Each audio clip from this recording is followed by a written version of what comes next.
Taste the Daily. Tirupattur மாவட்டத்தில் கடும் பனிமூட்டம் நிலவியதால் வாகன ஓட்டிகள் முகப்பு விளக்குகளை எரிய விட்டபடி சென்றனர். ஜோலார்பேட்டை, கந்திலி, ஆலங்காயம், நாற்றம்பள்ளி உள்ளிட்ட சுற்றுவட்டார பகுதிகளில் கடும் பனிமூட்டம் நிலவியதால் பொதுமக்களின் இயல்பு வாழ்க்கை பாதிக்கப்பட்டது. மேலும் எதிரே வரும் வாகனங்கள் தெரியாத அளவிற்கு பனிமூட்டம் நிலவியதால் வாகன ஓட்டிகள் முகப்பு விளக்குகளை எரிய விட்டபடி சென்றனர். செங்கல்பட்டு மாவட்டம் கூடுவாஞ்சேரியில் சேதமடைந்துள்ள மின்கம்பத்தை அகற்ற நடவடிக்கை எடுக்குமாறு பொதுமக்கள் கோரிக்கை விடுத்துள்ளனர். கூடுவாஞ்சேரி நகராட்சிக்குட்பட்ட மகாலட்சுமி நகர், சிவா அவென்யூ தெருவில் மின்கம்பங்கள் மிகவும் பழுதடைந்து சிமெண்ட் பூச்சுகள் உதிர்ந்து எலும்புக்கூடுகளாக காட்சியளிக்கின்றன.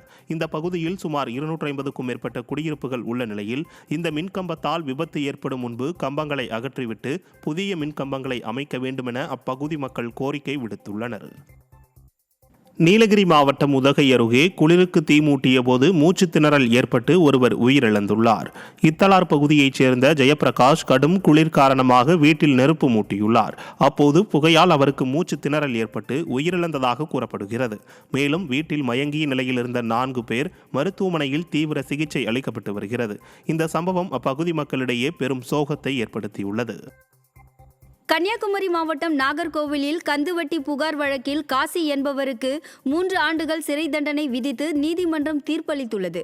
நாகர்கோவிலை சேர்ந்த காசி என்பவர் தமிழகம் முழுவதும் 100க்கும் மேற்பட்ட பெண்களுடன் பழகி அவர்களை ஆபாச வீடியோ எடுத்து பணம் கேட்டு மிரட்டியுள்ளார். இதுகுறித்த வழக்கில் காசிக்கு ஆயுள் தண்டனை விதித்து நீதிமன்றம் தீர்ப்பளித்தது. இந்த நிலையில் காசி மீது நாகர்கோவிலில் கந்துவட்டி தொடர்பான வழக்கு பதிவு செய்யப்பட்டுள்ளது. இந்த வழக்கின் அடிப்படையில் காசிக்கு 3 ஆண்டுகள் சிறை தண்டனையும் 4000 ரூபாய் அபராதமும், அவரது தந்தை தங்கபாண்டியனுக்கும் 2 ஆண்டுகள் சிறை தண்டனையும் 1000 ரூபாய் அபராதமும், புரோக்கர் நாராயணனுக்கு 3 ஆண்டுகள் சிறை தண்டனையும் 3000 ரூபாய் அபராதமும் விதித்து நாகர்கோவில் நீதிமன்றம் தீர்ப்பு வழங்கி உத்தரவிட்டுள்ளது.